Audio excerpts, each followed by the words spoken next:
नमस्कार प्यारे विद्यार्थियों, पीवी क्लासेज के इस डिजिटल प्लेटफॉर्म पर आपका स्वागत है। स्पेशल एजुकेटर की सीरीज में हम सामाजिक विज्ञान की जो शिक्षण विधियां, उसे आने वाले जो एग्जाम के अंदर महत्वपूर्ण क्वेश्चन थे उन क्वेश्चनों के ऊपर और सारे के सारे वो पांचों के पांचों टॉपिक हमने ऑलमोस्ट क्लियर कर लिए थे। एक आपकी क्लास जो बच रही थी और मेरी ये दिली इच्छा थी कि एग्जाम से पहले पहले बच्चों तक जो है ये क्लास भी अपन जो है पहुंचा दें। आपका लास्ट इसके अंदर मैंने एक बात जो है ये लास्ट स्लाइड जो आपकी बेटा इसके अंदर हमने सामाजिकृत पुनरावृत्ति जो विधि है इसके ऊपर अपने चर्चा कर ली थी लास्ट के अंदर। और इसके आगे जो है अपने नेक्स्ट यहाँ से आज की जो है क्लास स्टार्ट करने वाले हैं स्रोत विधि से आपकी सोर्स मेथड जो है इससे अपन अपने आज की क्लास जो है वो क्या करेंगे स्टार्ट करने वाले हैं। ओके बेटा, तो अपन जो है आगे बढ़ते हैं आज की क्लास के अंदर। ये आपका भूगोल स्रोत विधि जो है भूगोल में कुशल शिक्षक जो है वो प्रत्यक्ष अनुभव के महत्व को समझते हैं। इसके अंदर प्रत्यक्ष अनुभव क्या होता है, फर्स्ट हैंड एक्सपीरियंस जो होता है इसके अंदर हमेशा अधिक प्रभावी होता है। इस विधि के अंदर वास्तविक वस्तुओं का उपयोग अधिक किया जाता है और साथ के अंदर जैसे पत्थर है, खनिज है, फसल, उद्योग, उत्पाद एटसेट्रा, ये वो सारी चीजें हैं जिनका उपयोग करके जो है स्टोर या स्रोत विधि जो है वो सारी के सारे रिसोर्स जो आपके या सोर्स संसाधन जिसको बोलते हैं अपन, उन संसाधनों के माध्यम से जो है बच्चे को आपको अधिक जो है प्रभावी शिक्षण करवाया जाता है। ज्योग्राफी के अंदर, भूगोल के अंदर इन चीजों का वास्तविक जो है आपके स्रोतों के प्रकार कौन कौन से, कुछ ऐसे प्राकृतिक स्रोत होते हैं बेटे जैसे पत्थर हो गया, मिट्टी है, पौधे हैं, अनाज एटसेट्रा। आपका मानव निर्मित जो होते हैं ह्यूमन मेड रिसोर्सेज जिनको बोलते हैं आप, नेचुरल रिसोर्सेज, और एक होता है आपका human made resources. Human made resources जो होते हैं इनके अंदर जो है आप कपड़े हैं, आपके खाद्य सामग्रियां हैं, आपके धातु है, उत्पाद है एटसेट्रा। और आपके माद्रित स्रोत जिनको संप्रेषण नहीं संप्रेषित स्रोत बोलते हैं इसके अंदर आप जो है पुस्तकें हैं, पत्रिकाएं हैं, मानचित्र है एटसेट्रा जो होता है वो। और साथ में इलेक्ट्रॉनिक स्रोत, इनमें से ईमेल है, इंटरनेट है आदि जो है, ये सारे के सारे इलेक्ट्रॉनिक स्रोत होते हैं। वो सारे के सारे स्रोत जिनसे जो है आप शिक्षण प्रशिक्षण के अंदर जो है कुछ हद तक जो सहायताएं प्रदान की जा सकती है वो सिर्फ अपन इसके अंदर देखेंगे। ठीक है बेटा, नेक्स्ट अपन आगे बढ़ते हैं। ये आपका स्रोत विधि के लाभ, इन इस विधि से जो है आपको कौन-कौन से वो लाभ जो होने वाले हैं उसके ऊपर अपन चर्चा करते हैं। ये है विश्वसनीय प्रमाण प्रदान करती है। इसके द्वारा जो रिजल्ट दिया जाता है वो रिजल्ट जो है एकदम आपका 100% ट्रुथ और विश्वसनीय होता है। वास्तविकता का अनुभव कराते हैं, जीवंत पर्यंत चीजें जो अपनी आंखों देखी चीजें होती है वो चीजें आपको देखने को मिलती है। और साथ के अंदर जो है व्यवहारिक ज्ञान देती है। ये चीजें जो है व्यवहारिक ज्ञान देती है और जिज्ञासा और रचनात्मकता बढ़ाती है। ये क्या करती है, जिज्ञासा और रचनात्मकता जो है उसके अंदर बढ़ावा देने वाला काम जो है इस विधि के द्वारा बच्चे जानने के लिए जिज्ञासु होंगे और रचनात्मक जो है बच्चों के अंदर भाव प्रदान होंगे या बढ़ेंगे उसके अंदर। नेक्स्ट आगे बात करते हैं परियोजनावाद विधि, आपकी प्रोजेक्ट मेथड जो है। इस परियोजनावाद विधि के ऊपर थोड़ी सी चर्चा करते हैं अपन कि ये विधि क्या कह रही है। यह आधुनिक शिक्षा की एक महत्वपूर्ण पद्धति है। वर्तमान की जो शिक्षा प्रणाली है उस शिक्षा प्रणाली के अंदर सबसे महत्वपूर्ण विधि जो है वो विधि मानी जाती है आपकी परियोजना विधि जो है उसको।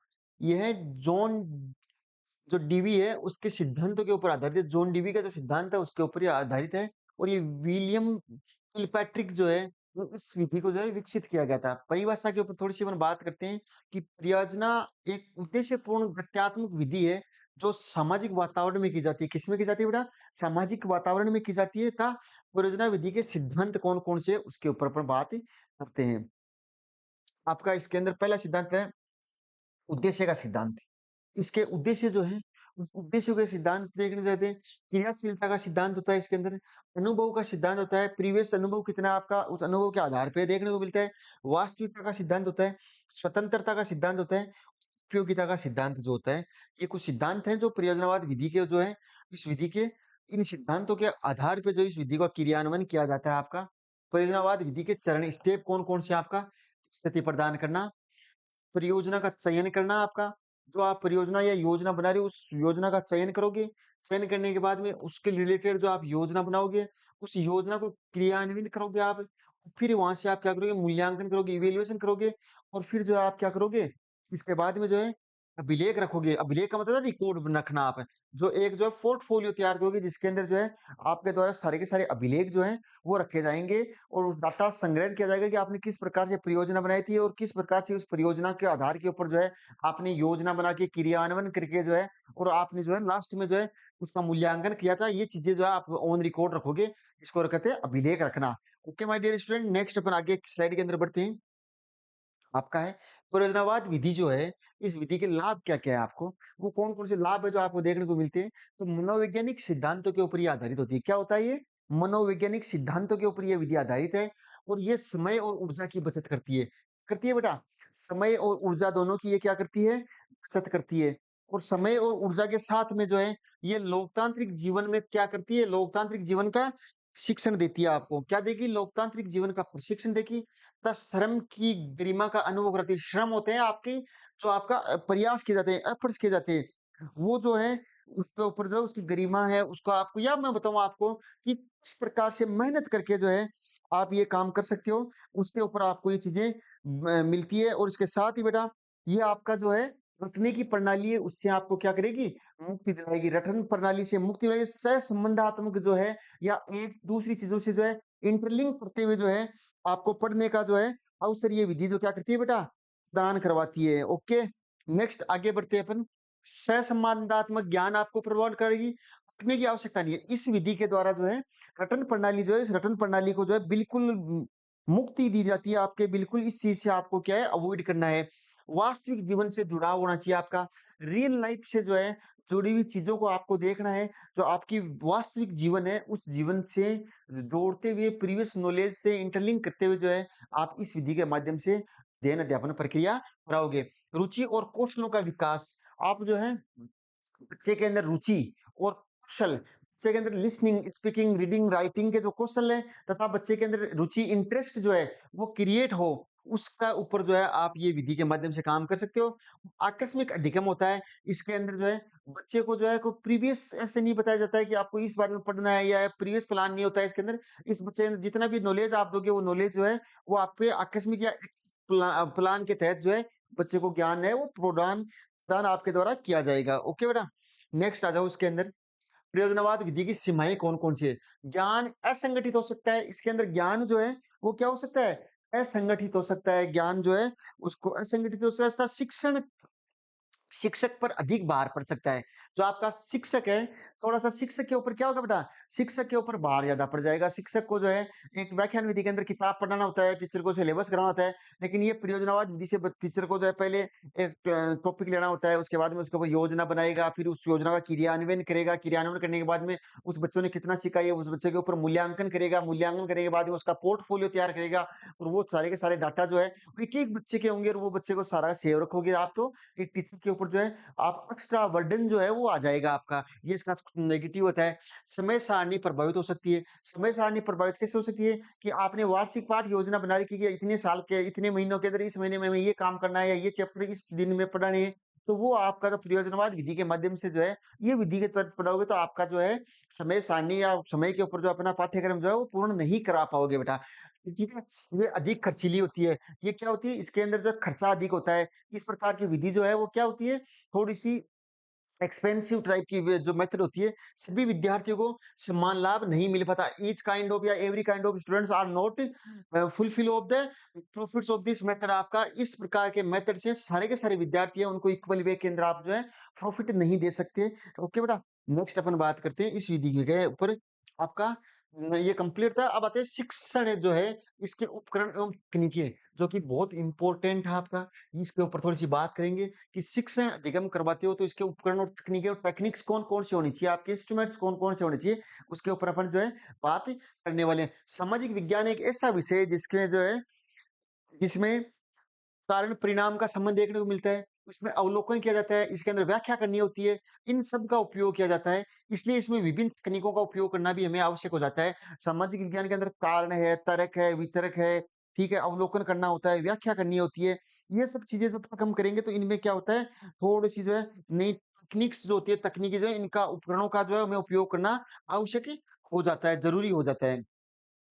जैसे एक वर्णन नरेशन वाला है, कहानी के रूप में इसको पढ़ाना पड़ता है। उदाहरण के लिए एस्किमो जनजाति आपकी या पिग्मी है, बेदुइन ये जनजाति है, इनका जीवन किस प्रकार से पढ़ाओगे आप? तो इनके कहानी के माध्यम से आपने इनका जीवन पर्यंत है, वो आपने पढ़ाया। इससे लाभ ये होता है कि बच्चों में रुचि और जिज्ञासा बढ़ती है कि ऐसा भी होता है, एस्किमो जनजाति जो है वो जंगलों के अंदर पाई जाती है, या ये छोटे-मोटे कीट, इंसेक्ट जो होते हैं, उनको भी खा लेते हैं ये जनजाति। तो ये बच्चों के अंदर एक क्यूरियोसिटी जाग जाती है कि इस प्रकार के बच्चे ऐसा भी कर सकते हैं। तो इसके अंदर फिर विवरण आता है आपका, डिस्क्रिप्शन ऐसी चीज़ों का वर्णन जो विद्यार्थी सीधे देख नहीं सकते। इनके लिए उदाहरण के लिए अंटार्कटिका है आपका, या अमेज़न का जंगल है आपका, या सहारा डेज़र्ट है आपका। तो इसके लिए क्या करते हैं कि शिक्षक उसके लिए क्या कर सकते हैं? भई आप पढ़ा रहे हो बच्चों को, एस्किमो जनजाति आपको पढ़ानी है। एस्किमो जनजाति पढ़ाने के लिए जो है, आप क्या करोगे, उनको एक कहानी के माध्यम से सिखा दिया, तो बच्चे को अच्छे से बच्चा रुचि आ गई बच्चे के अंदर सीखने की। तो आपके पास में कुछ ऐसा प्रकार का टॉपिक है, इस प्रकार का कि जैसे अंटार्कटिका है, या अमेज़न का जो फ़ॉरेस्ट है आपका, या सहारा डेज़र्ट है, ये चीज़ आपको बतानी है। इसके लिए जो है टीचर क्या कर सकता है, क्या है कि शिक्षक को आकर्षक और रोचक भाषा का उपयोग करना चाहिए, कि यहाँ पे इस प्रकार से होता है, पूरी डिटेल के अंदर सारगर्भित टॉपिक आपका जो होगा, जिससे बच्चे को जो है संपूर्ण डाटा जो है वो बच्चे को मिल सके, इस प्रकार की संभावनाएँ आपकी होनी चाहिए। उदाहरण के लिए बच्चे का आप मानचित्र में दिखाओगे, और बच्चे को आप चित्र दिखाओगे डेज़र्ट के, बच्चे को चार्ट है, मॉडल है, इस प्रकार की दिखाओ। इससे जो है बच्चे की जो है अंडरस्टैंडिंग जो है, वो समझ जो है वो अधिक विकसित हो जाती है। आपकी क्या हो जाती है? समझ अधिक विकसित हो जाती है। ओके बेटा? ध्यान रखना, प्रश्न पूछना, क्वेश्चन आस्किंग, क्वेरी करना।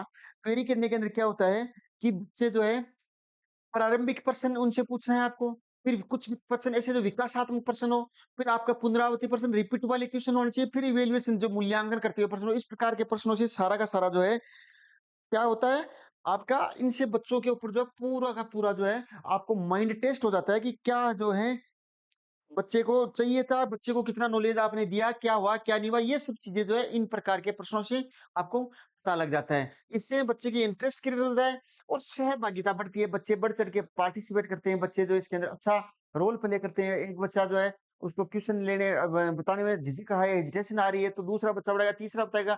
अब आपने देखा है कभी क्वेश्चन पूछते हो तो बच्चे बोलते हैं, किसने सारे के सारे हैंड्स राइज़ कर लेते हैं सब, कि सर इसका मैं बताऊँगा, मैं बताऊँगा, मैं बताऊँगा। इससे इससे क्या होता है, एक तो बच्चे रुचि ले रहे हैं कि बच्चे इतना जिज्ञासु है कि हमें ये मौका मिले, अपॉर्च्युनिटी मिले, ठीक है? और उसी क्लास के अंदर 2-3 बच्चे जिनके हाथ नहीं है, वो बच्चे क्या है कि लेस इंटरेस्टेड बच्चे हैं, उनको रुचि नहीं है। तो आपको क्या काम करना है कि जो लेस इंटरेस्टेड स्टूडेंट है, उनके अंदर भी वो इंटरेस्ट, रुचि है, वो आपको क्रिएट करनी है। इस प्रकार का अधिगम आपका होना चाहिए बेटे, ठीक है? नेक्स्ट आता है आपका शैक्षिक भ्रमण आपका, जो है आपको एजुकेशन फील्ड के अंदर सबसे महत्वपूर्ण चीज़ होती है बेटा, ये भ्रमण करवाना। शिक्षण केवल कक्षा कक्ष तक सीमित नहीं होना चाहिए। आपका शिक्षण जो है वो ये नहीं है कि कक्षा कक्ष तक सीमित है। आप फोर्ट पढ़वा रहे हो, टेम्पल पढ़ा रहे हो, आप इन बच्चों को जो है आर्ट एंड कल्चर पढ़ा रहे हो बच्चों को, पता बच्चों को है नहीं कुछ। तो बच्चों को कभी न कभी, कहीं न कहीं जो आप बाहर लेके जाओ, बाहरी दुनिया दिखानी है बच्चों को। विद्यार्थी को बाहर ले जाकर जो है सिखाना चाहिए, ताकि बच्चे जो है वास्तविक अनुभव कर सकें और बेहतर समझ सकें। इन चीज़ों को जो है आप रियल लाइफ में बच्चे जान सकें, महसूस कर सकें।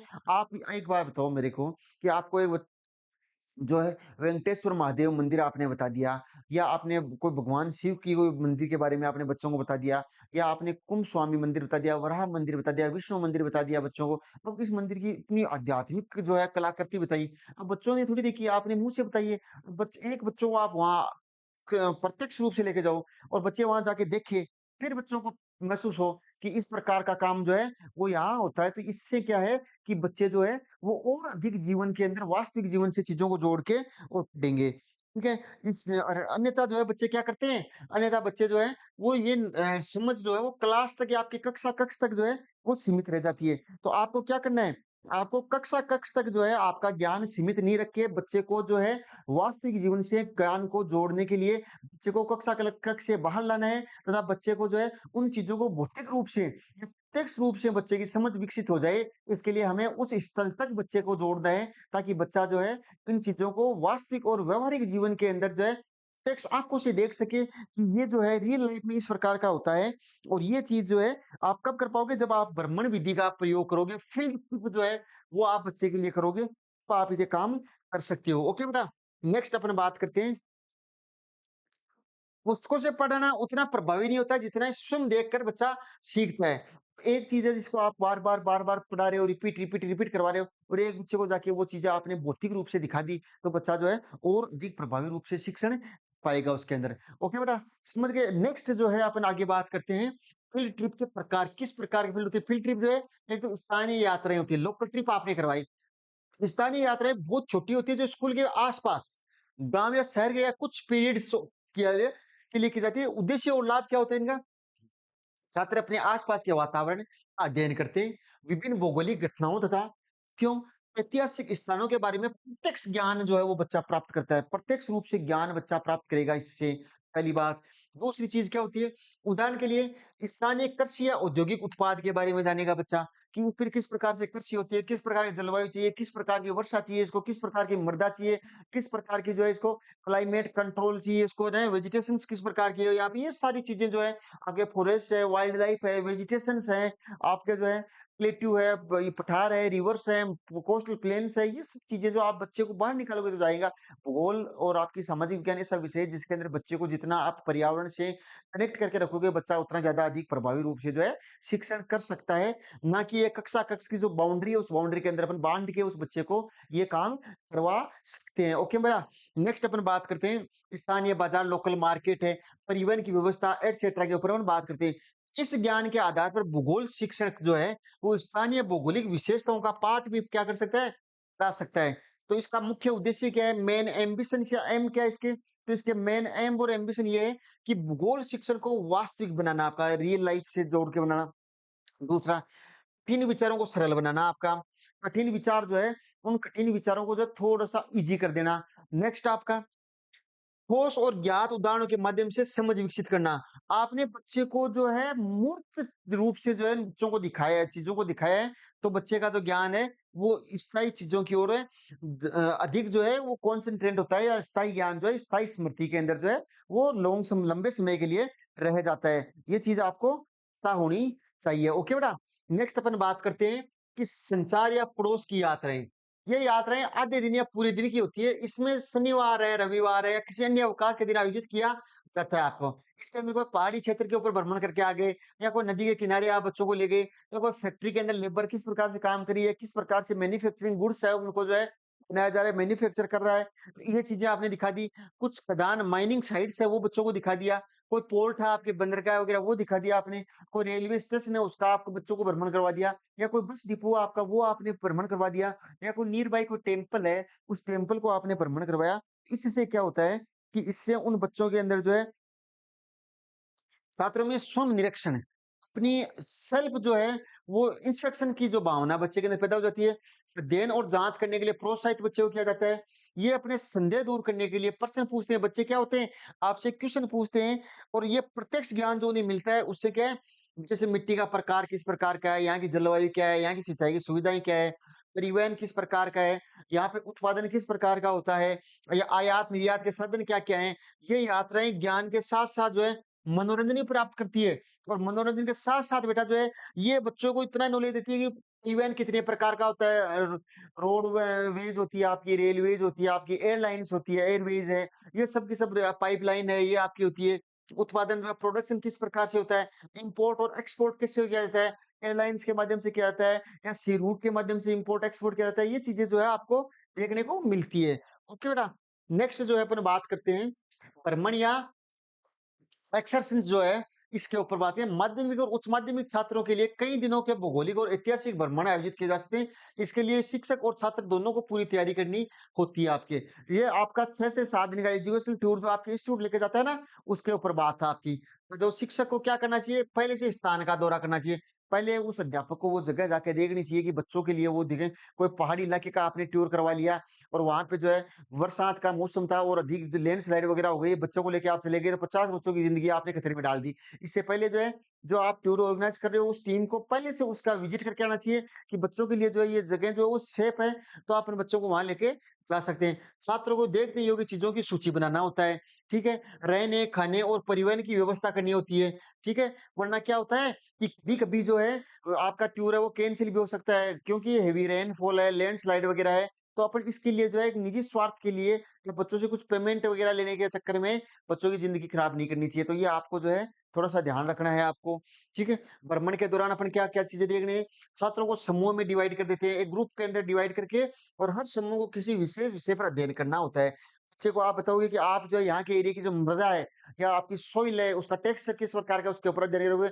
कुछ बच्चों का ग्रुप बाँटा आपने कि यहाँ इस एरिया के अंदर जो है क्लाइमेट कैसा है, उसके ऊपर थोड़ी डिटेल लाओगे। यहाँ फॉरेस्ट और वाइल्ड लाइफ कौन-कौन से हैं, किस प्रकार के जंगली जीव-जंतु रहते हैं, किस प्रकार के पेड़-पौधे, वनस्पति यहाँ पे पाई जाती है। तो ऐसे आपने टॉपिक्स दे दिए उनको और उन टॉपिकों के ऊपर जो है, वो बच्चे क्या करेंगे, वहाँ वो ग्रुप में जो डिवाइड करके वो ग्रुप जो है, समूह जो है, वो जाके अध्ययन करेगा और वो आपको जो है, आपकी रिपोर्ट जो है, वो सबमिट करेगा। ओके बेटा? नेक्स्ट अपन बात करते हैं कि इसके लाभ क्या-क्या होते हैं आपके लिए। छात्र स्वतंत्र रूप से सीखते हैं तथा समूह में काम करना सीख जाते हैं। एक तो बच्चों के अंदर जो है वो एक तो जो आपका सीखने का जो है वो इंडिपेंडेंट जो है वो आपका या आप जो वो एक स्वतंत्र रूप से बच्चा जो है अपने परिवेश से, स्कूल से या उस बंदिशों से बाहर निकल के बच्चा जो है अपने आप कुछ करके सीखने की लिए कोशिश यहाँ पे करता है। और ये दूसरा आता है समूह के अंदर काम करना। तब बच्चे जो है आपको पता है लड़ झगड़ पड़ते हैं, बच्चों को 5 मिनट के लिए अकेला छोड़ा क्लास के अंदर बच्चे लड़ लेते हैं। ग्रुप में उठा तो बच्चे जो है उसमें एक समूह की भावना आ जाती है कि सब मिलके अपने वो काम करना है तो बेटर रिजल्ट अपने मिल सकते हैं। तो ये बच्चे जो है थोड़ा-सा एक ग्रुप के अंदर वर्क करना सीख जाते हैं। इसके एडवांटेज ऑफ दिस मेथड है जो है आपका प्रत्यक्ष अनुभव प्रदान होता है। बच्चे अपनी आँखों से चीज़ें देखते हैं, छात्रों की प्रकृति के प्रति जिज्ञासा है, उसको संतुष्ट कर देते हैं और सामाजिक प्रशिक्षण देता है, बच्चा समाज के बारे में सीखता है। उनके दृष्टिकोण व्यापक रहते हैं कि अपने जो भूगोल है, वो जो आपकी इतिहास है, जिसको अपनी किताब के अंदर और एक कक्षा कक्ष के अंदर बैठ के पढ़ा था, रियल लाइफ में पर देखें तो पूरा भारतीय भूगोल है, पूरे भारत के अंदर ऐतिहासिक घटनाएँ हुई है, पूरे भारत के अंदर राजनीतिक व्यवस्था फैली हुई है। तो ये चीज़ें जो है आपकी पॉलिटिकल ज्योग्राफी, हिस्ट्री जो है, इकोनॉमिक्स है और समाजशास्त्र जो है इनका जो है एक व्यापक दृष्टिकोण बच्चे के अंदर विकसित होता है और विषय के अंदर उसकी रुचि बढ़ती है कि जो विषय मैं पढ़ रहा हूँ वो रियल लाइफ के अंदर इतना सुंदर है। कहाँ नदियाँ, कहाँ पहाड़, कहाँ मैदान, कहाँ मरुस्थल, ये चीजें रियल लाइफ में देखो जो किताब के अंदर एक पेज के अंदर सिमटी हुई थी, वो चीजें अगर देखिए तो पूरे भारतवर्ष के अंदर भी है ना वो कवर नहीं की जा सकती। तो ऐसे बच्चे के अंदर अपने विषय के प्रति जो है थोड़ा प्राउड फील होता है। ठीक है बेटा। नेक्स्ट होती है इसकी सीमाएँ, ड्यूरेशन क्या होता है, समय और धन अधिक लगता है। इसमें एक तो देखो कॉस्ट ज़्यादा आती है, टाइम लगता है। अभिभावकों का सहयोग कम होता है। अभिभावक नहीं चाहते कि अपने बच्चों को जो है अपने से अलग भेजा जाए या अलग दूसरी जगह पे भेजा जाए। फिर होता है शिक्षकों की पहल की कमी होती है। कुछ इंस्टीट्यूट होती है जिनके अंदर टीचर नहीं चाहते। टीचर ये एक एज ए बर्डन उसको मानते हैं कि कौन ये चीज़ें करेगा?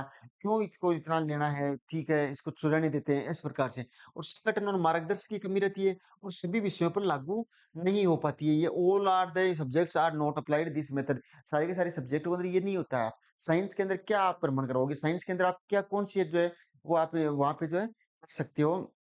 मेरी जो प्रैक्टिस वगैरह बच्चों को या लैब वगैरह के अंदर करवा सकते हो जो कि आप रियल लाइफ में मैदान में बाहर ले जाके नहीं करवा सकते आउट ऑफ द क्लासरूम, ठीक है? नेक्स्ट अपन बात करते हैं रोल प्ले। रोल प्ले क्या होता है?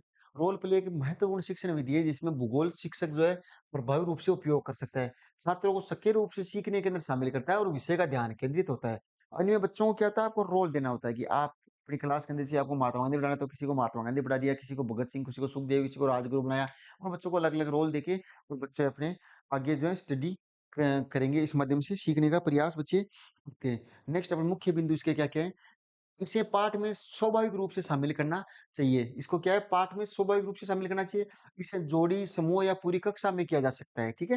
विभिन्न दृष्टिकोण समझने में ये मदद करता है और साथ में शिक्षक द्वारा सही मार्गदर्शक इसका आवश्यक है। शिक्षक जो है अगर अच्छे से मार्गदर्शक करेगा, तो ये बच्चे ज़्यादा प्रभावी रूप से रोल प्ले मेथड जो है उसे सीख सकते हैं। नेक्स्ट अपन बात करते हैं इसे रोचक बनाने के लिए वेशभूषा का उपयोग किया जा सकता है और साथ में अन्य विषयों से जोड़ा जा सकता है। इसमें भाषा है, नाटक है इससे और इसके लिए उचित तैयारी आवश्यक है। इसके लिए जो है तैयारी या परफॉर्मेंस जो है वो आपकी ज़रूरी होती है। लो देखिए बेटा इसका स्क्रीनशॉट लो फिर आगे अपन देखते हैं।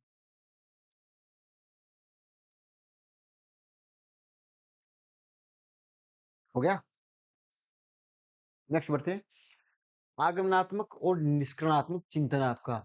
ये आगमनात्मक चिंतन जो है इसको इंडक्टिव थिंकिंग कहते हैं और इसको आगमनात्मक एक विधि भी होती है, आगमन निगमन विधि जो होती है, आगमन में उदाहरण से नियम की ओर चला जाता है, तो ये है जहाँ ज्ञात से अज्ञात की ओर चला जाता है आगमन विधि के अंदर।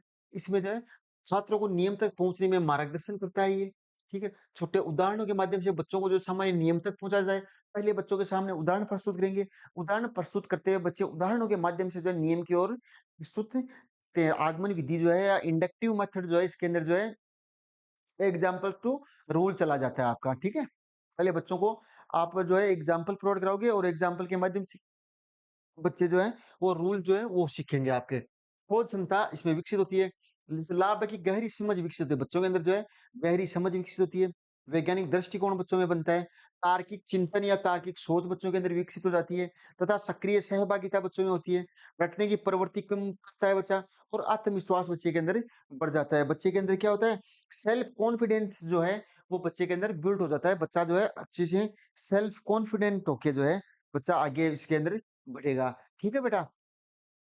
कि बच्चे का ये रहेगा कि हाँ, ये मैंने जो है, ये उदाहरण के माध्यम से यहाँ तक मैं खुद पहुँचा हूँ या मैंने जो है मेरे अथक प्रयासों से जो है, ये जो है वो प्राप्त किया है, ठीक है? इसकी लिमिटेशन होती है, कुछ सीमाएँ होती है, वो लिमिटेशन क्या है? इसका सीमित उपयोग किया जाता है, पूर्ण निष्कर्ष नहीं निकलता है इसका, अधिक अभ्यास की आवश्यकता होती है इसके अंदर, केवल प्रारंभिक स्तर पर ये उपयोगी होती है आपकी, केवल और केवल प्रारंभिक स्तर के ऊपर ये चीज़ें उपयोगी होती है, ऊपर की जो अपर क्लासेज है उसके अंदर ये प्रकार की विधि जो है उपयोगी नहीं होती है।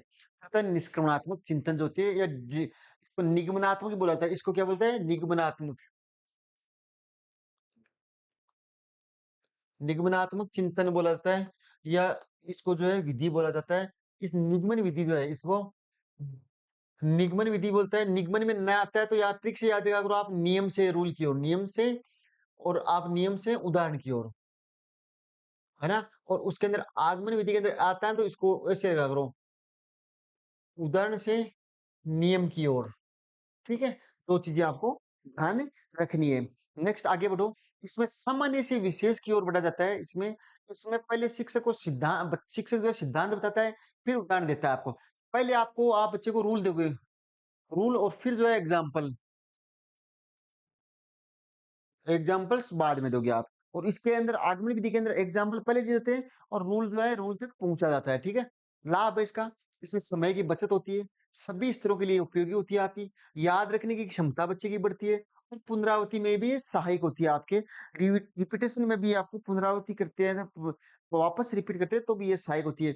सीमाएँ इसकी, ये वैज्ञानिक विधि नहीं है, इसमें दिमाग के ऊपर थोड़ा-सा बोझ पड़ता है, सक्रिय भागीदारी कम होती है, हर बच्चे जो है एक्टिव रह के जो पार्टिसिपेट नहीं करते हैं इसके अंदर, सोचने की क्षमता विकसित नहीं होती है इसके अंदर जो है सोचने की क्षमता विकसित नहीं कर पाता है। लाग आगे देखो, कॉन्सेप्ट मैपिंग जो होता है, थोड़ा ये क्या होता है? यह एक चित्रात्मक तरीका है। कॉन्सेप्ट मैपिंग मैपिंग जो है बेटा, वो एक चित्रात्मक तरीका है जिसमें जटिल विषयों को समझना आसान हो जाता है, जिससे मुख्य विचारों को जोड़कर दिखाया जाता है, संबंधों को रेखाओं द्वारा समझाया जा सकता है। यह विधि जो है जोसेफ डी नोवेक द्वारा विकसित की गई थी, इम्पोर्टेंट कर लेना जोसेफ डी नोवेक। कॉन्सेप्ट मेथड जो है या मैपिंग जो है, कॉन्सेप्ट मैपिंग जो है, वो जोसेफ डी नोवेक नाम का एक वैज्ञानिक था, जिसके माध्यम से जो है ये विधि की गई थी। जोसेफ डी नोवेक नाम का वैज्ञानिक जिसने ये विधि विकसित की थी। इसमें स्मृति मजबूत होती है, आत्म अध्ययन को बढ़ावा मिलता है और अवधारणाएँ स्पष्ट होती है इसके अंदर। क्या होता है? अवधारणाएँ वो स्पष्ट होती है। ओके बेटा? नेक्स्ट अपन बात करते हैं समस्या समाधान प्रॉब्लम सॉल्विंग मेथड। इसमें समस्या को पहचाना जाता है और उसका समाधान किया जाता है। ये एक आपका रिवीजन बेसिक है। इसके अंदर आपका पूरी की पूरी मेरी कोशिश है कि इस क्लास के अंदर लास्ट टाइम का जो अंतिम प्रहार होता है ना, वो वाला चीज़ है कि एक बार लास्ट के अंदर आपसे एक रूबरू हो जाए, थोड़ा-सा मुखातिब हो जाए और आपको जो है सारी चीज़ें जो है एक बार वापस से रिकॉल करवा दी जाए आपके। ठीक है? ये इसमें जानकारी एकत्रित करना है, समस्या की पहचान करना होता है, परिकल्पना बर करना बनाना होता है इसके अंदर परिकल्पनाओं का निर्माण करना होता है। समाधान का प्रयोग किया जाता है और नई जानकारी प्राप्त करना होता है और फिर निष्कर्ष निकालना होता है। ये चीज़ें होती है इसके अंदर। फिर आपका न एक आता है इसके अंदर स्टेप फ़ॉर्मूला। क्या होता है? Step formula. इसमें समस्या को समझना, बाधाएँ पहचानना। आप बाधाएँ क्या-क्या है वो बाधाएँ पहचानोगे। बाधाएँ पहचानने के बाद में जो है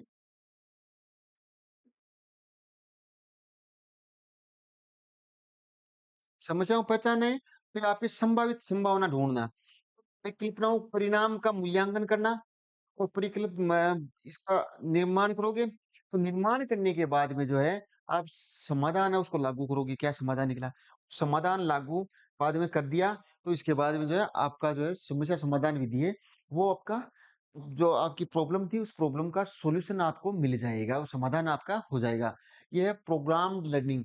प्रोग्राम लर्निंग क्या होता है? थोड़ा-सा इसके ऊपर भी थोड़ी-सी चर्चा करते हैं, ठीक है? ये कंप्यूटर या मशीन आधारित एक शिक्षण विधि है।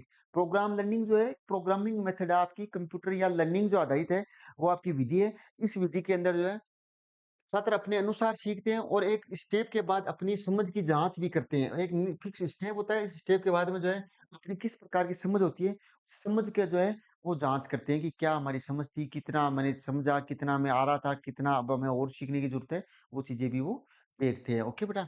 विशेषताएँ आपकी। इसमें आप जो है बच्चों के लिए क्रमबद्ध सीखते हो, तुरंत फीडबैक चाहिए होता है और व्यक्तिगत गति आपकी होती है। फीडबैक तुरंत मिल जाता है आपको, ऐसे चुटकी के साथ फीडबैक मिल जाता है और साथ में क्रमबद्ध सीखते हो आप, एक सीक्वेंस के अंदर ऑर्डर में सीखते हो। व्यक्तिगत गति है उसके अकॉर्डिंग आप सीख सकते हो इसके अंदर इतिहास। पहली मशीन जो है सिडनी एल प्रेसी में आपका जो है 1934 के अंदर और इसका विकास हुआ किया था इसका बीएफ स्किनर मोदे ने आपका। बीएफ स्किनर मोदे ने जो है ये सिडनी एल प्रेसी ने जो पहली मशीन बनाई थी और बीएफ स्किनर ने इसका विकास किया था या यूटिलाइज किया था। दिव्यांग बच्चों के लिए शिक्षण रणनीतियाँ बड़ा ही महत्वपूर्ण टॉपिक है और सबसे महत्वपूर्ण तब हो जाता है जब आपको इस टॉपिक के माध्यम से आप स्पेशल एजुकेटर जो बन रहे हो तो उनके लिए तो ये टॉपिक बहुत महत्वपूर्ण होता है। शिक्षक को क्या चाहिए बड़े छोटे-छोटे चरणों के अंदर बच्चे को पढ़ाना चाहिए, चित्रों का उपयोग करना चाहिए आपको, बच्चे को अभ्यास करवाना है और फिर बच्चे का फीडबैक लेना है। ये सब चीज़ें जो करोगे, आप जो है ये काम कर सकते हो। फिर आता है स्कैफोल्डिंग आपका, स्कैफोल्डिंग जो बहुत इम्पोर्टेंट है, धीरे-धीरे सहायता करते हुए छात्रों को स्वतंत्र बनाना। बच्चा आपके पास आएगा तो बच्चे का माइंड बिल्कुल डल है, बच्चा कुछ काम नहीं कर रहा है, बच्चे को धीरे-धीरे बच्चे को पता भी नहीं लगे, आभास भी नहीं लगे और बच्चे को एक इस प्रकार का जो है पुष्ट या सहारा प्रदान कर देना, स्केप होल्डिंग कहलाता है, जिसके माध्यम से बच्चा जो है, वो सेल्फ डिपेंडेंट हो जाए या अपने खुद से जो है करने लग जाए या बच्चे को जो है, आपने एक स्वतंत्र या फ्री जो है एनवायरनमेंट है, बच्चे को प्रोवाइड करवा दिया। इसको देख लो, देखिए अंडरलाइन कर लो या आपका स्क्रीनशॉट वगैरह ले लो बेटा। ये इम्पोर्टेंट हो जाते हैं, टॉपिक याद करने हैं आपको। नेक्स्ट अपन आगे बढ़ते हैं।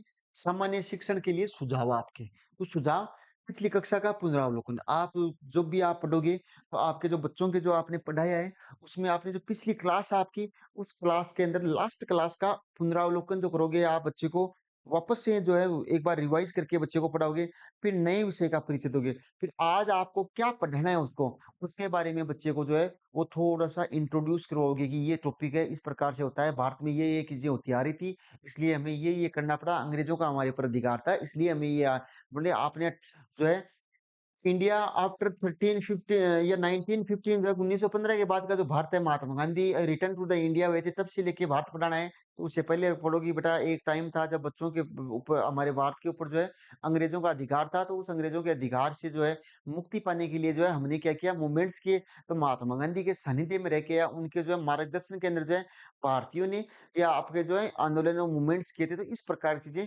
पूर्व से जो बच्चों को जोड़ के जो है वो आपको बतानी होती है। फिर मुख्य बिंदुओं का सार इम्पोर्टेंट फैक्ट्स होते हैं, उनको एक जो समरी के ऊपर आपको बताना है। बच्चे को एक शॉर्ट समरी तैयार होनी चाहिए जिससे बच्चा कर सके। दरवेश सामग्री का उपयोग दृश्य सर्वे सामग्री जो है, आप बच्चों को अधिक से अधिक विजुअलाइज़ कराओ। बच्चे अधिक से अधिक चीज़ें देखेंगे तो उससे सीखेंगे। फिर आपके प्रश्नोत्तर, आप अधिक से अधिक प्रश्न को के अभ्यास के माध्यम से ये चीज़ें करोगे और समय प्रबंधन आपका होना अधिक ज़रूरी है। तो आप समय का प्रबंधन करोगे तो ये चीज़ें अधिक उपयोगी होगी आपके। ओके बेटा, नेक्स्ट अपन आगे बढ़ते हैं। शिक्षण सामग्री क्या होनी चाहिए? एकदम मानचित्र और एक ग्लोब। मानचित्र और ग्लोब जो है एक शिक्षण सामग्री इनके लिए ज़रूरी होती है। मानचित्र से पृथ्वी की सतह का कागज़ के ऊपर चित्र बनाना होता है। मानचित्र क्या होता है? पृथ्वी की सतह का जो है एक विशेषता होती है। स्केल का होना आवश्यक होता है आपके लिए। प्रतीकों का उपयोग होना चाहिए, रंगों का सही प्रयोग होना चाहिए। ये नहीं है कि आपको पानी दर्शाना है मैप के अंदर और आपने जो है लाल कलर कर दिया उसके अंदर, ब्लैक कलर कर दिया, तो वो नहीं होता है आपका, ठीक है? उसके लिए आपको प्रॉपर जो है गाइडेंस के तहत या जो रूल और रेगुलेशन है उसके तहत बनाए जाए प्रकार होते हैं।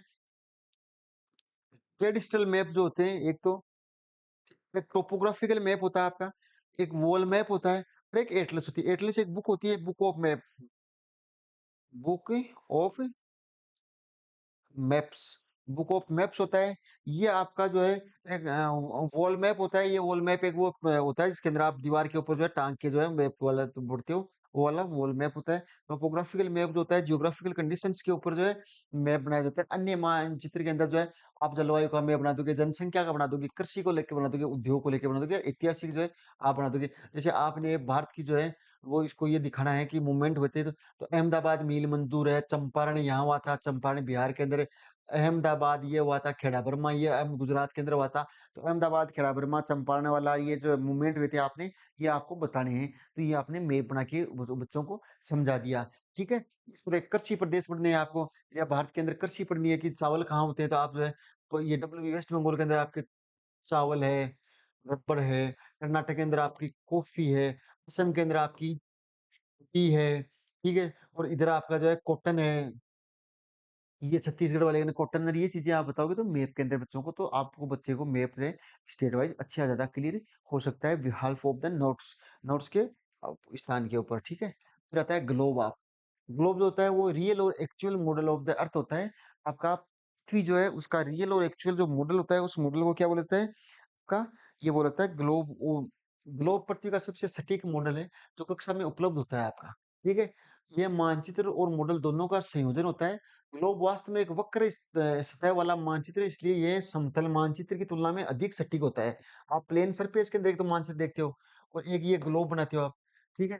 तो ग्लोब जो है वो आपका दो अधिक सटीक होता है इसके अंदर जो है, वो ग्लोब के अंदर एक मैप ही होता है लेकिन इस ग्लोब को जो है पूरी तरीके से जो है वो ऐसे क्लासिफाइड कर सकते हो और बच्चे को पूरा का पूरा बता सकते हो आप, ठीक है? इस प्रकार से ये 0 डिग्री लाइन है आपकी या ये आपकी जो है 23 एंड हाफ डिग्री है, ये आपकी 23 एंड हाफ डिग्री मकर है, ये कर्क रेखा है, ट्रॉपिक ऑफ कैंसर और ट्रॉपिक ऑफ कैप्रिकॉर्न लाइन है। तो इस प्रकार से हम बच्चों को और अधिक प्रभावी शिक्षण जो है आप करवा सकते हो किसके माध्यम से? भूगोल की जो है भौगोलिक कंडीशनों को ग्लोब के ऊपर दिखा के आपके है ना? ये ग्लोब जो है पृथ्वी का एक छोटा और समतल प्रतिरूप में प्रस्तुति होता है आपका और लाभ और इसके उपयोग क्या क्या है कि हमें कई भौगोलिक अवधारणाओं का सही जानकारी देता है ये जैसे अक्षांश लॉन्ग लेटीट्यूड्स और लॉन्गिट्यूड्स होते हैं आपके ध्रुव पोल्स होते हैं आपके देखो ऐसे ये नॉर्थ पोल होता है ये साउथ पोल होता है ये आपके लेटीट्यूड्स होते हैं ये आपके लॉन्गिट्यूड्स होते हैं तो इस प्रकार जो सटीक है आपको पूछा जाए भारत जो है उसकी जो है आप स्थिति बताइए आप या राजस्थान की या स्थिति बताइए तो आप जो है कौन-सी कितनी डिग्री कितने मिनट्स लॉन्गिट्यूड से लेकर कहाँ लैटिट्यूड्स के माध्यम में भारत जो है वो अवस्थित है, वो आपको बताता है। अंटार्कटिक और आर्कटिक क्षेत्र जो है वो कहाँ-कहाँ है, वो आपको ये बताता है 66 एंड हाफ डिग्री के ऊपर आर्कटिक और Antarctic 66 and half degree south pole के अंदर ये रहता है यहाँ वाला।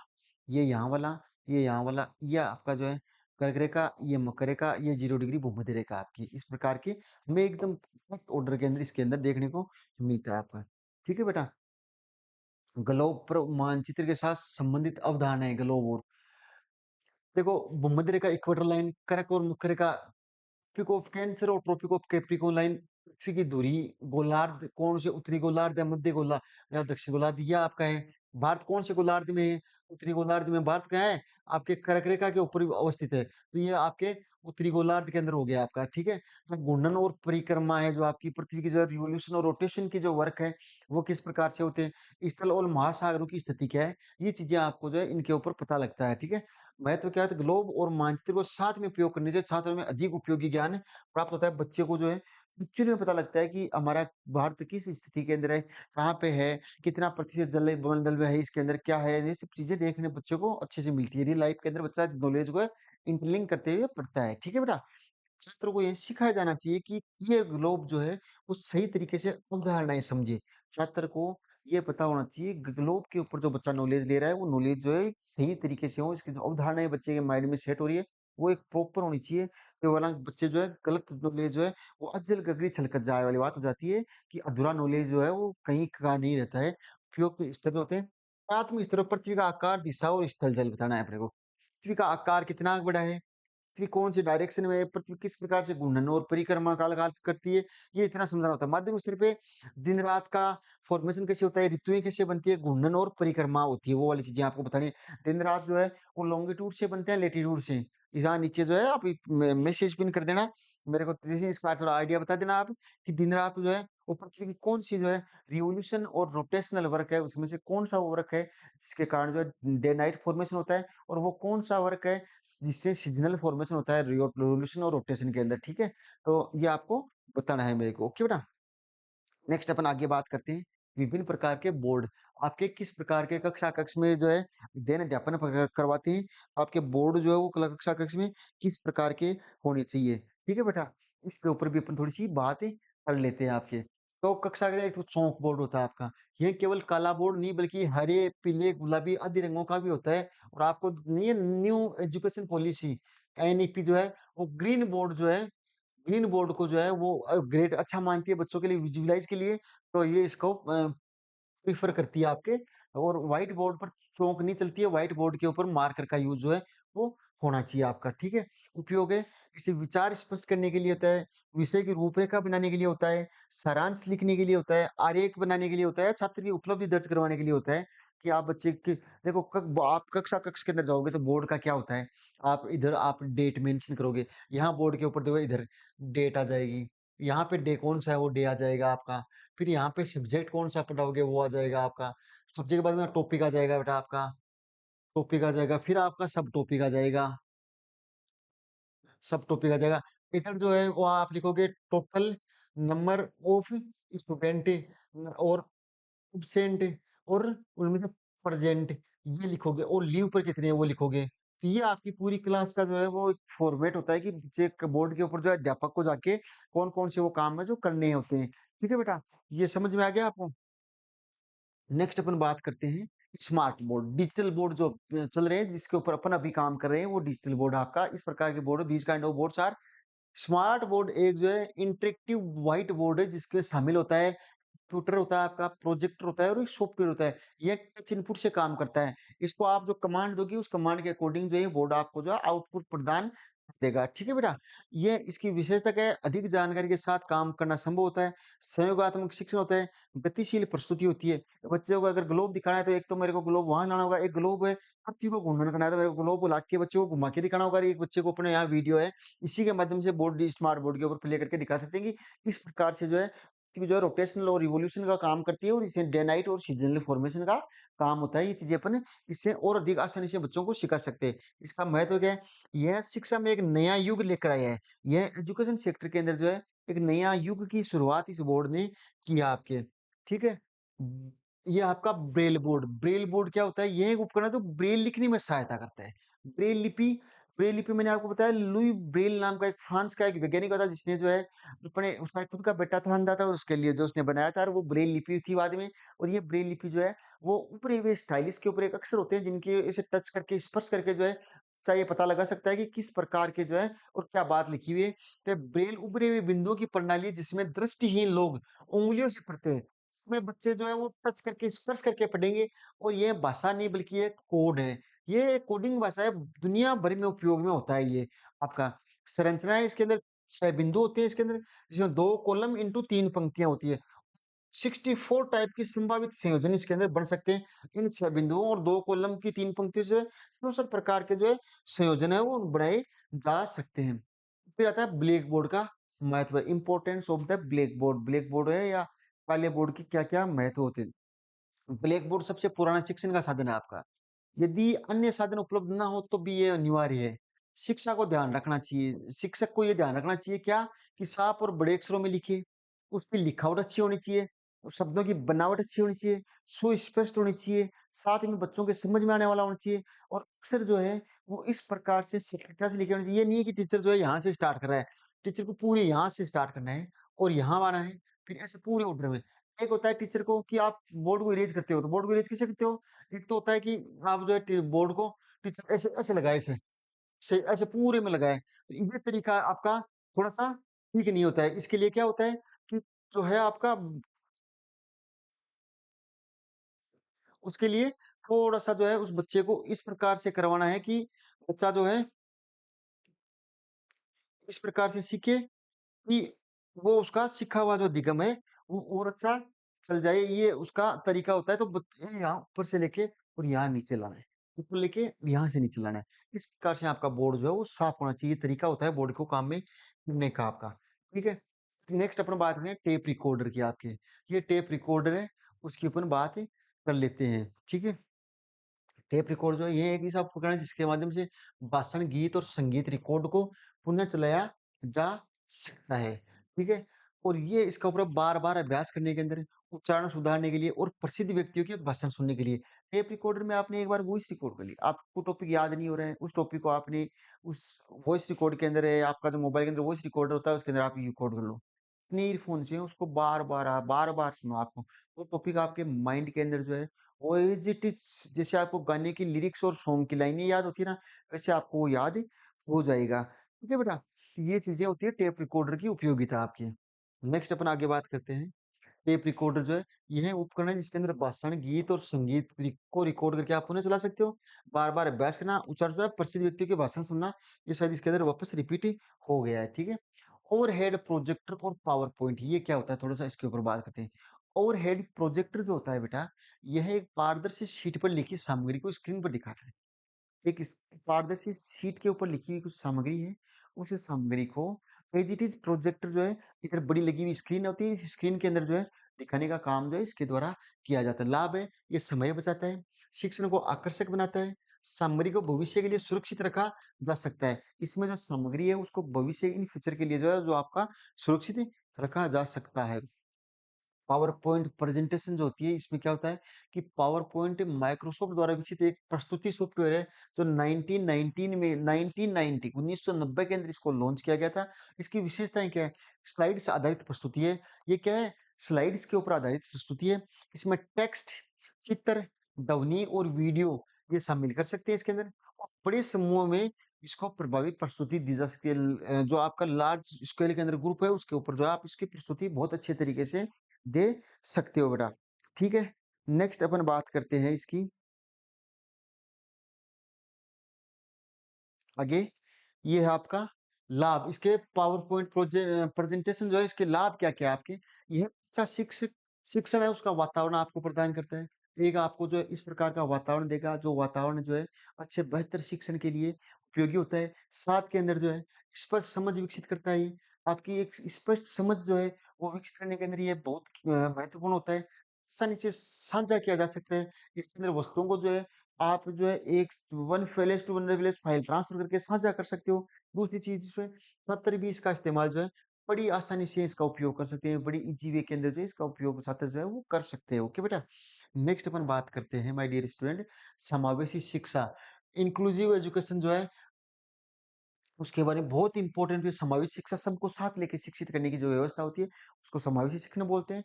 इसका अर्थ है कि विशेष आवश्यकता वाले जो बच्चे हैं, उनको सामान्य कक्षा में पढ़े।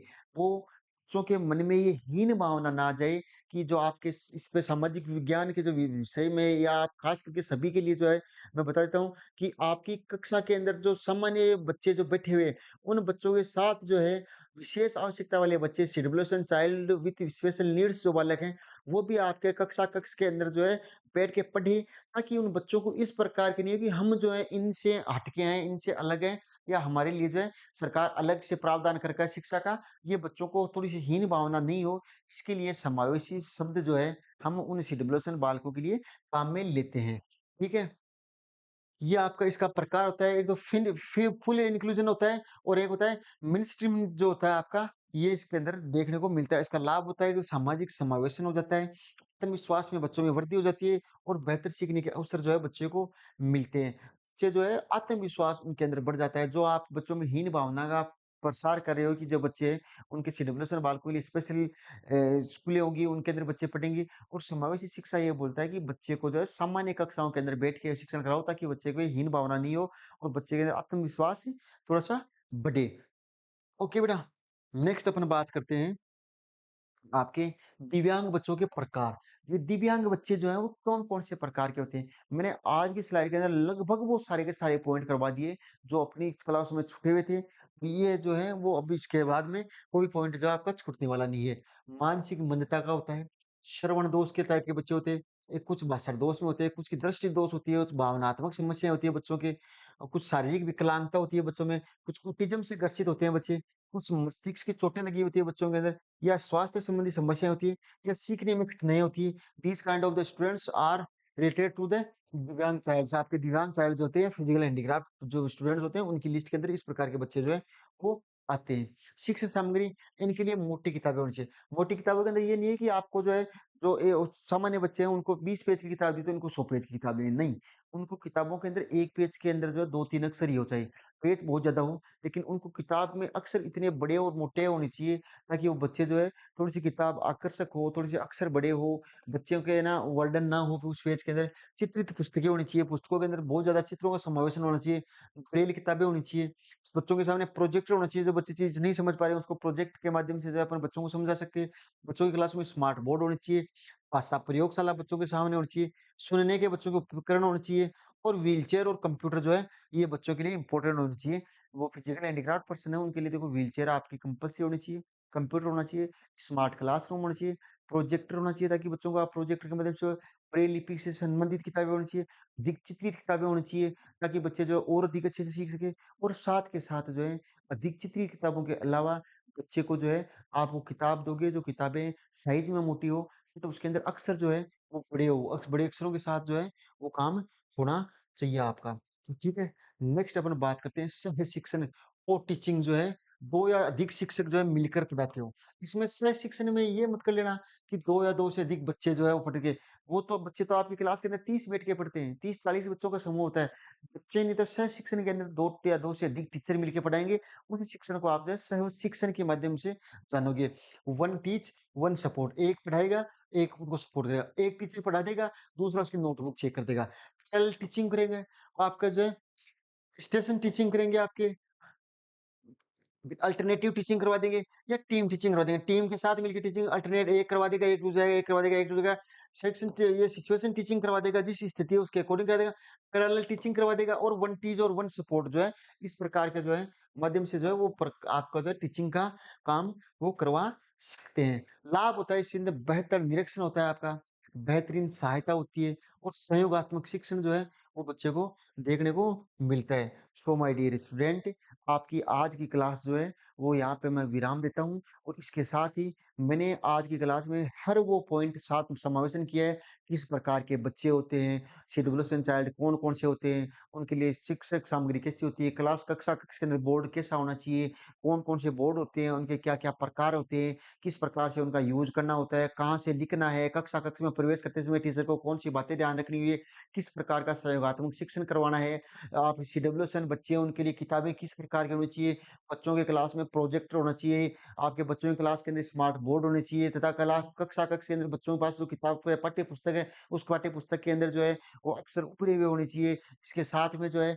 ब्रेल लिपि जो है उससे युक्त जो है किताबें होनी चाहिए। ये सारी की सारी बातें जो हमने इसमें देखी थी। मानसिक मंदता होती है, भावात्मक विकार होता है, शारीरिक चोट लगे हुए बच्चे होते हैं, सुनने में अक्षम बच्चे होते हैं, पढ़ने में अक्षम बच्चे होते हैं, डिस्लेक्सिया, डिस्ग्राफिया, डिस्मोर्फिया जो होते हैं, इस पर ऑटिज्म से ग्रसित बच्चे होते हैं और all kind of the thoughts and things जो है वो are available in these slides. वो सब सब जो चीज़ें मैंने इस स्लाइडों के अंदर मेंशन की है और आज की क्लास जो है वो आपकी एग्ज़ाम से पहले बेहतरीन क्लास होने वाली है। इस क्लास की एक-एक पॉइंट को आप जो है वो देख के जाएँगे, रिपीट करके जाएँगे। इसके साथ ही मैं आपका अग्रिम शुभकामनाएँ देता हूँ। आप जो है सारे के सारे हमसे पीवी क्लासेस से पढ़ने वाले जो बच्चे हैं, वो सब के सब सफल हो जाएँ। हमारी यही शुभकामनाएँ और आप जो है कि अन्य जो बच्चे सेवुलेशन बच्चे हैं, उनकी सेवा के अंदर जल्दी उपस्थित हों अच्छी स्कूलों के अंदर और वो जो बच्चे आपकी राह देख रहे हैं, उनकी जो आपकी उनकी वेल विशेज़ आपके साथ है। आप अच्छा करेंगे पेपर के अंदर, बी कॉन्फिडेंस हमेशा आत्मविश्वास बनाए रखें और साथ के साथ जो है, अपनी पुरानी चीज़ें उनको रिवाइज़ करते रहिए। लंबा स्टडी आपको करनी नहीं है, किताब के नोट्स रिवाइज़ करने का समय है नहीं आपके पास।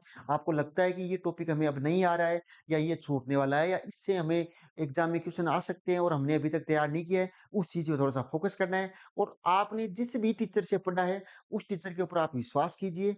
दुनिया का कोई भी टीचर जो है, अपने आप में परफेक्ट नहीं है और सारी चीज़ें वो कोई नहीं करा सकता और हर टीचर जो है, सामाजिक विज्ञान विषय जो है, उसके ऊपर सब चीज़ें ये कराएँगे। साइंस का टीचर साइंस की चीज़ें कराएगा, तो आपको अलग से कॉन्फिडेंस रखना है, हाइपर होना नहीं है और इसी के साथ जो है, मैं आपसे विदा चाहता हूँ। पीवी क्लासेस के इस प्लेटफ़ॉर्म से जितने भी बच्चे पढ़े, मेरी उम्मीद है और मेरी आशा है कि सारे के सारे बच्चे जो है, वो आप एक सफल टीचर बन के और उन स्पेशल एजुकेशन के सीरीज़ में आप उन बच्चों तक पहुँचे और उन बच्चों के उज्जवल भविष्य को लेके जो है आप अच्छे से काम करें। धन्यवाद, अलविदा।